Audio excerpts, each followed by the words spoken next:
Đó. Trân châu hai loại luôn. Các bé thì thích thường dùng thích luôn cả hai loại. Xin chào mọi người đã đến với kênh Nấu Sao Ta. Các bé nhà Thủy muốn ăn các hạt trân châu nhà làm, nên là hôm nay mình sẽ làm hai loại chia sẻ với mọi người nhé. Thủy làm loại thứ nhất là loại trân châu đường đen, thứ hai là loại trân châu đường trắng, hay còn gọi là trân châu thủy tinh đó.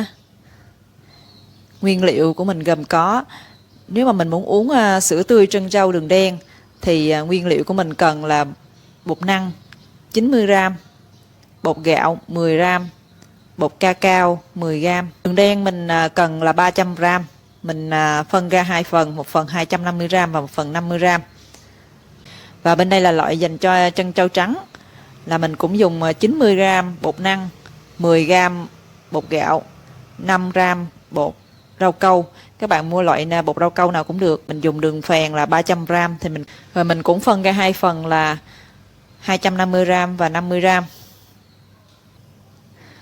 Thì làm trân châu xong thì mình sẽ uống với sữa tươi. Thì nhà mình hay dùng là sữa tươi Thanh Trùng của Long Thành, loại không đường đó nha. Các bạn mua loại mà không đường á thì có thể dùng loại của Đà Lạt Milk hay là của hãng khác cũng được. Còn loại đường đen mà mình xài là của Việt Nam mình đó, thì dùng loại đường đen nữ hoàng nè. Đường phèn thì cũng dùng của Biên Hòa luôn, đường phèn dạng hạt á. Thì bột năng bột gạo thì cũng dùng của Việt Nam mình luôn, là của Tài Ký. Còn bột cacao thì mình cũng mua cacao của Việt Nam mà loại không đường đó nha, dùng để pha chế mình làm thức uống cacao cũng được. Còn bột rau câu thì mình dùng bột rau câu con cá của Thái hay của Việt Nam gì cũng được hết, hay là loại bột rau câu loại khác cũng được. Rồi giờ mình bắt đầu chế biến nha. Rồi đầu tiên là Thủy sẽ làm là hạt trân châu trắng trước nha. Tỷ lệ mình dùng bột gạo bột năng ở đây là 9:1, là tổng cộng là 100g. Giống như là 9 bột năng, 1 bột gạo. Các bạn có thể dùng tỷ lệ 8:1 hay 7:1 cũng được. Như vậy nếu mà mình dùng loại cỡ 7:1 thì hạt trân châu mình nó dẻo dẻo, nó hơi mềm mềm. Còn các bé nhà mình thích nó dai hơn nên là mình dùng tỷ lệ 9:1. Bây giờ mình sẽ trộn hai loại lại cho nó đều với nhau nha.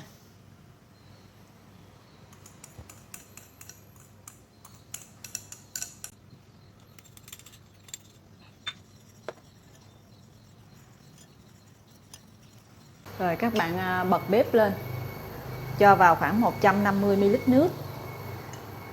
Nếu mà các bạn không dùng bột rau câu thì mình chỉ dùng là 100ml nước thôi nha.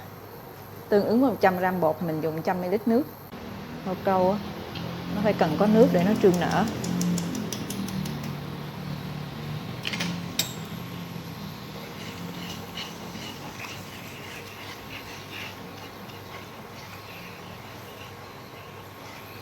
Khi rau câu nó đã hòa đều ra rồi, mình cho 50g đường phèn của mình vô.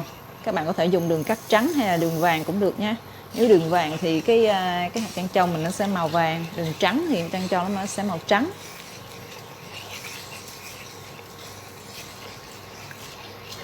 Các bạn hòa đến khi đường tan. Mình thấy đường nó tan rồi á, mình cho một ít cái hỗn hợp bột hồi nãy mình trộn đều với nhau đó. Các bạn rây qua gì thì nó đỡ vón cục hơn.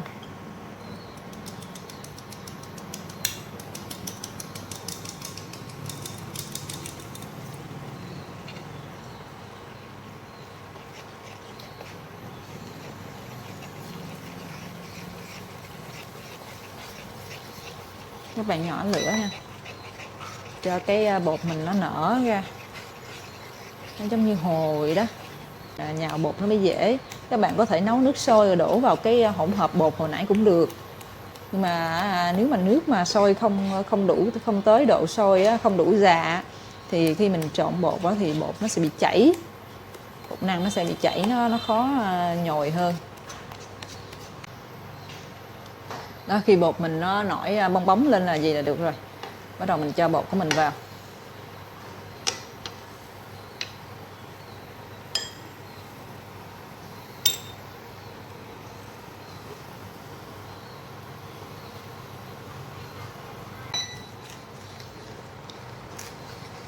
Rồi mình đảo bột của mình lên.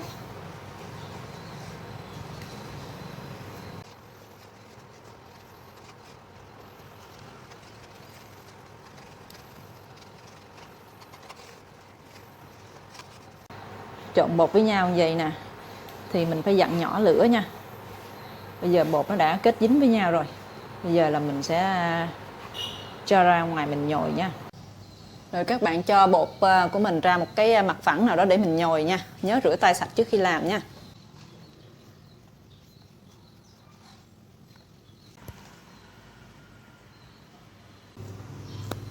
Giờ mình sẽ cắt nó thành từng khúc nha.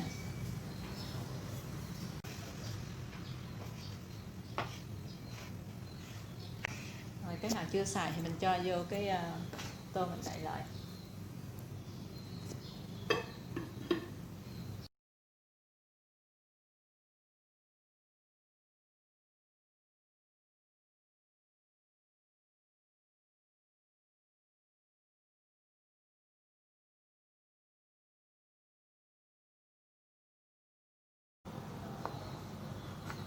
Rồi mình cắt cái hạt trân châu theo cỡ mình thích nha.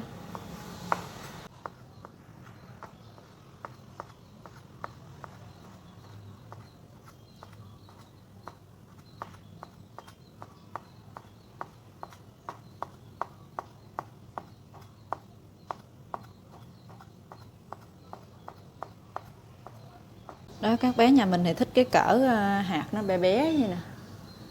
Tại vì khi mình nấu lên thì nó còn nở ra nữa. Các bạn có thời gian thì vo từng viên vậy, hai bên hai tay. Vo từng viên gì cho nó tròn đẹp. Còn mình không có thời gian thì mình cứ để hai lòng bàn tay của mình như này mình xoe. Nó cũng tương đối thôi chứ nó không có tròn, tại nhà mình ăn mà. Ăn vậy là được rồi. Đó, các bạn cứ làm vậy cho tới hết nha.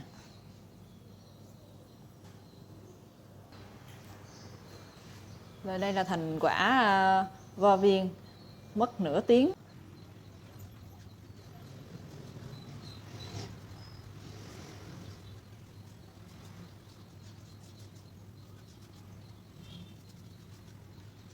Nếu mình chưa ăn mình cứ để ở ngoài đậy kín lại, cho vô cái hộp đậy kín lại. Còn muốn để lâu hơn thì mình cho vào ngăn mát tủ lạnh. Thì khi nào ăn thì mình lấy ra mình luộc, là khoảng 3 đến 5 ngày. Còn nếu mình muốn để lâu hơn nữa thì mình cho vào ngăn đông. Một lúc mình làm nhiều á, mình cho vào ngăn đông. Tại vì khi mình đã luộc lên, chín lên rồi á, thì mình chỉ ăn trong ngày thôi. Cái làm trân châu đường đen thì mình cũng làm tương tự như trân châu trắng.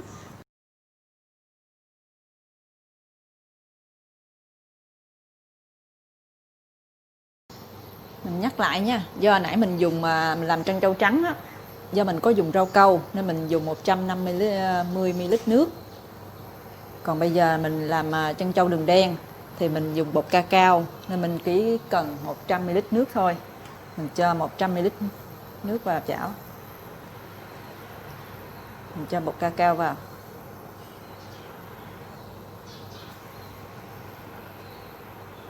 Cho nó tan. Nếu các bạn không dùng bột cacao cũng được, chỉ dùng mỗi đường đen không cũng được, hoặc là thay bột cacao bằng bột Milo cũng được luôn.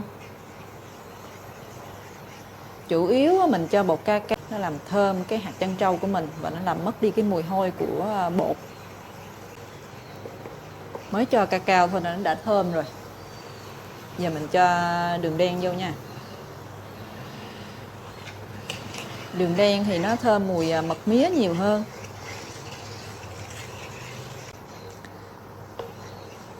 Đó, khi đường đã tan rồi, mình rắc ít bột vô. Mục đích mình cho rây để nó đỡ bị vón cục hơn á.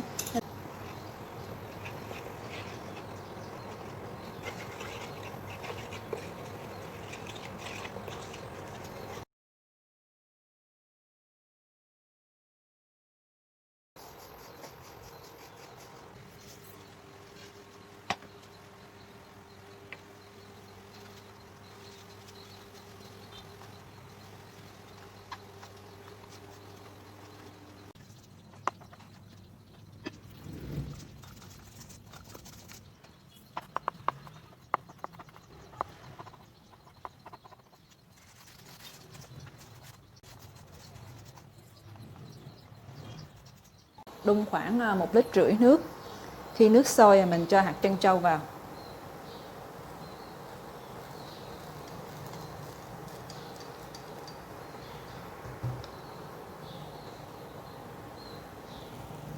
Thỉnh thoảng mình khuấy lên là cho trân châu nó không có bị dính ở đáy.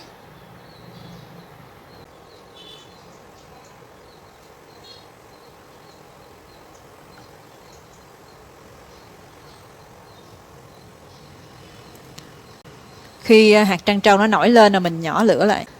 Đun thêm khoảng 15 phút, 15 đến 20 phút. Do cái hạt trân châu của mình nó nhỏ nên mình đun khoảng 15 phút thôi.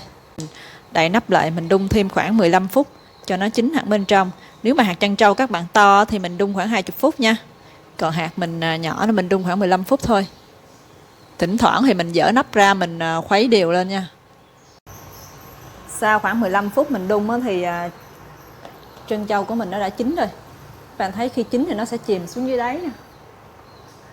Thỉnh thoảng mình khuấy lên vậy là vậy đó. Bây giờ mình tắt bếp nha. Rồi vẫn đậy nắp nồi lại cho nó ủ 20 phút để cho trân châu nó chín kỹ. Mục đích của việc mình ủ này là trân châu nó chín cả bên ngoài và bên trong. Và khi mình cho đá vào uống thì trân châu nó không có bị cứng lại, nó vẫn mềm dẻo. Trong lúc chờ 20 phút ủ trân châu trắng, giờ mình làm tương tự với trân châu đường đen nhé. Mình cũng đun nước sôi rồi mình cho hạt trân châu vào.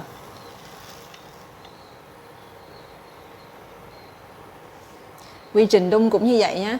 Khi mà mình thỉnh thoảng khuấy nè, khi nào trân châu nổi lên thì mình nhỏ lửa. Xong mình đậy nắp mình đun thêm khoảng 15 phút, thỉnh thoảng mình cũng khuấy để nó không dính đáy và dính vào nhau. Rồi sau khi mà đun được 15 phút rồi thì mình tắt bếp và ủ 20 phút. Rồi hạt trân châu trắng sau khi mình ủ được 20 phút thì mình sẽ vớt ra. Nếu mà mình không ủ thì hạt trân châu ở giữa nó sẽ bị cứng nha, không bảo quản được lâu. Bây giờ mình sau 20 phút mình vớt ra, mình rửa qua nước sạch để cho nó sạch bớt cái chất nhầy.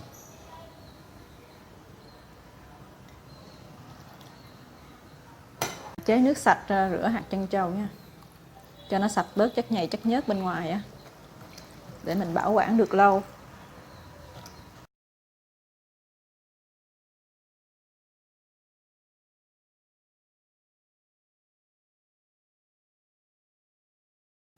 Rồi sau khi rửa mình để trân châu cho nó ráo nha.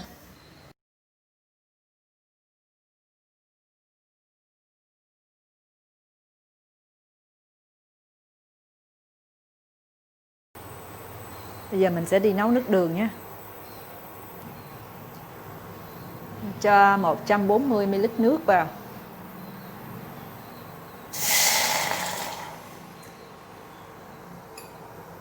Cho 250 g đường. Đun cho đường tan.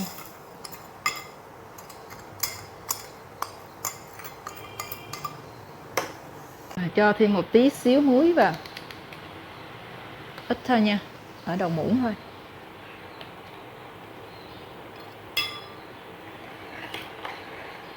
Khi đường đã tan rồi mình múc ra ngoài một ít để dành mỗi khi mà mình uống mà mình cần cái độ ngọt thêm thì mình cho thêm.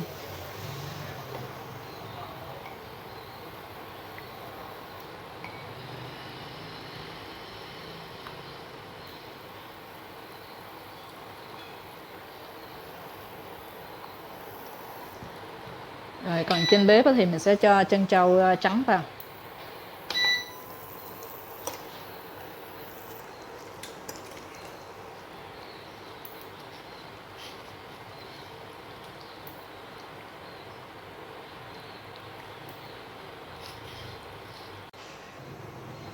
Khi nó sôi trở lại rồi thì mình đun với lửa nhỏ khoảng 2 đến 3 phút rồi mình tắt bếp để nguội. Mục đích của mình đun trân châu vậy là cho trân châu nó vừa dẻo vừa dai mà nó không có bị chua nữa. Mình để cả một ngày nó vẫn ngon. Mình đun nước đường đen cũng tương tự như vậy, nhưng mà mình có thể dùng nước lọc cũng được, còn mình thì mình thế bằng nước trà bí đao. Mình mua loại nước không đường. Các bạn dùng loại có đường cũng được, có đường thì nó ngọt hơn.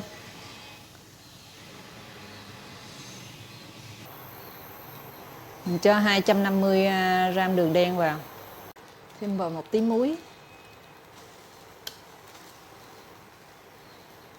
Đường đã tan và nó sôi lên là mình múc ra một ít để hồi mình còn trang trí.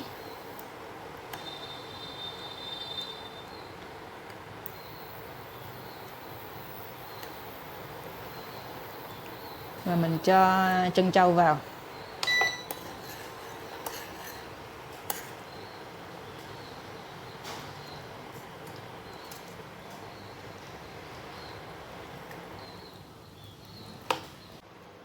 Rồi xôi được khoảng 2 đến 3 phút rồi mình tắt bếp nè. Dẻo vừa dai nữa. Trân châu trắng nè. Nhìn rất là trong. Trân châu đường đen cũng vậy. Bạn thấy không? Rất là bóng. Khi uống thì mình cho trân châu vào ly, cái mình chế đường đen xung quanh để trang trí. Cho vào ít đá.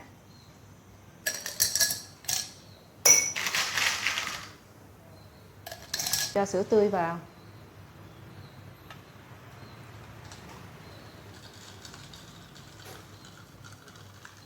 Các bạn thấy ly sữa tươi trân châu đường đen có hấp dẫn không? Trân châu trắng của mình ở dưới, có trà sữa ở trên. Mình có thể cho thêm ít trân châu đen vô. Chút nữa là mình cho trân châu vô ly, xong mình rót ít mật ong vô.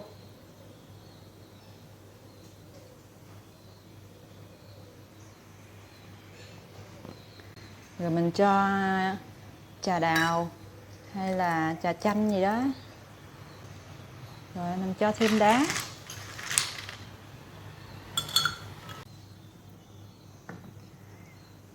Các kiểu này các con mình nó đều thích, kiểu nào nó cũng thích hết.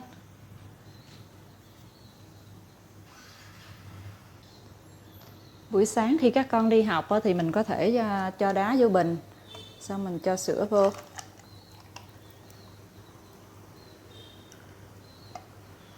Rồi mình cho thêm trân châu vào.